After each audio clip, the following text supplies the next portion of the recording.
Hey everyone, Rod DeGeorge here and welcome to my channel. If you're new and you dig everything about music, please consider subscribing as we deal with many facets of it right here on this channel. Today, we're going to take a look at how to play Lenny Kravitz's song, Fly Away. So what we're doing here is the formation of a 6-string bar chord. What we do is we bar the first finger across all 6 strings.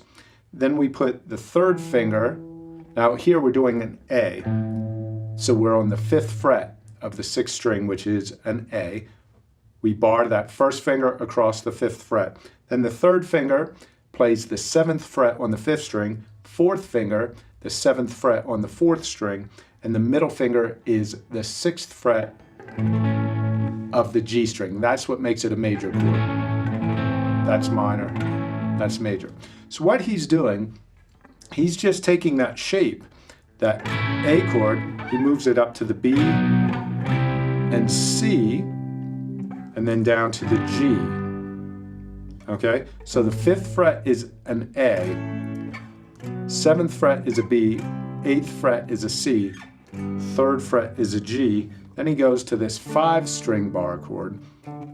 This note, the 5th fret of the 5th string is a D, and we do this shape, all right? So this, we're going to bar that 1st finger across 5 strings. Then we're going to put the 3rd finger on the 7th fret of the 4th string, 3rd string, and 2nd string. And then what we're going to do is add the pinky for the sus4, D sus4, back to D. All right? So again, we take that shape. It's basically an E shape down here. And if we move it up and we use the 1st finger to bar where the open strings would be, starting on the 5th fret, that's an A. What we're doing is 1 E and a 2.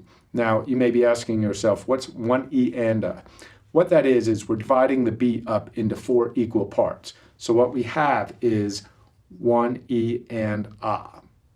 Left to right for you would be 1 E and A. Okay, we're dividing it up into 4 equal beats. So it would be 1 E and a, 2 E and a, 3 E and a, 4 E and a. That would be a measure of 16th notes. So what we're going to do with the right hand, we're going to go down, up for 1 E and a. So what we're doing for the A chord is 1 E and a 2. Okay, we're going to do down, up, down. So we have 1 E and a 2 and on the upbeat, the and, we are playing the B. So 1 E and a 2 and 3 E and a 4 E. Down, up. So I'm going to take this very slow. 1 E and a 2 and 3 E and a 4 E. 1 E and a 2 E. 3 E and a 4 E. And then he adds that pinky for beat 4 and then takes it off for the E, 4 E. So what he's doing, he's going 1 E and a 2 and 3. And here, when he gets to the C, he hits the strings while he's only fretting with the 1st finger, and then he hammers those on in the shape of the chord. So that can be a little tricky in the beginning. But what we have is 1 E and a 2 and 3 E. That E is when he hammers that on. So it's like down, up, down, hammer. Down, up, down, up. 1 E and a 2 and 3 and a 4 E. Okay, that's the timing there. So we have 1 E and a 2 and 3 and a 4 E. 1 E and a 2 E, 3 E and a 4 E. Okay, and right there, that 4 E, he's hitting the beat 4 with the pinky to create that sus4, and then he pulls that off to resolve to the regular D major chord. Down, up, down, up, down, down, down, up, down. Now between those 2 downstrokes, we have that hammer on. So down, up, down, up, down, down, up, down, up, down, up, down, up, down, up, down, pull off. Okay? Now, this is the main guitar part that runs through the whole song. Just about any time the guitar is playing, this is what it's doing. So it's a pretty easy song, especially if you're comfortable with bar chords. But if bar chords are new to you, it may be a little tricky. So here are some performance tips. If you're new to bar chords, this can be a little tricky moving it around. But one thing you can do to help keep the shape of this chord, first, don't try to continue to squeeze as you move, okay? What you want to do is release the pressure. So you don't want to take your thumb off the back of the neck, okay? You don't want to take it off, but what you do want to do is just release that pressure. Hopefully you can see that there. I'm just releasing the pressure.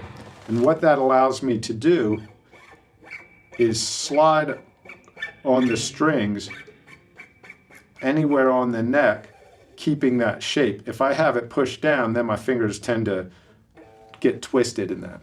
Another thing you can do is when you are ascending, going up the neck, try to lead with your elbow. What that does, bring your elbow in, that will keep these fingers bent. If you try to do this type of thing, it's going to flatten this out and angle this, and it's not going to ring out right. So when I'm ascending, I'm releasing that thumb and moving with my elbow. And then when I'm descending, I'm leading with my first finger. I don't want to drag my elbow. If I lead with my elbow when I descend, you can see what it does to these fingers, and then they're not in shape for that chord down there. So when I'm descending, I lead with my first finger, so it's more of this movement as opposed to pulling with my elbow.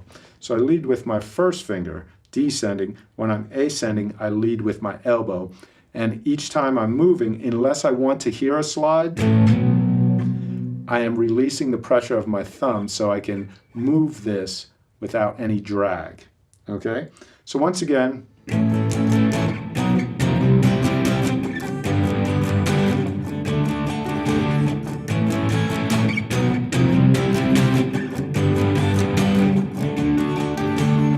all right, so we just have the A, B, C, G, and then the D with the sus4 back to the D. All right?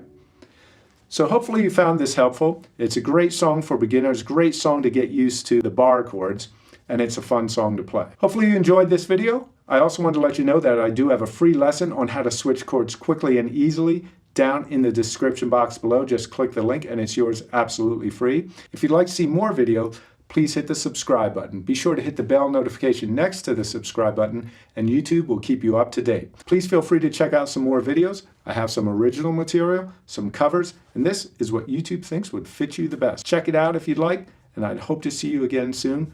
My name is Rod DeGeorge. Thanks for watching. Have a great day. Peace.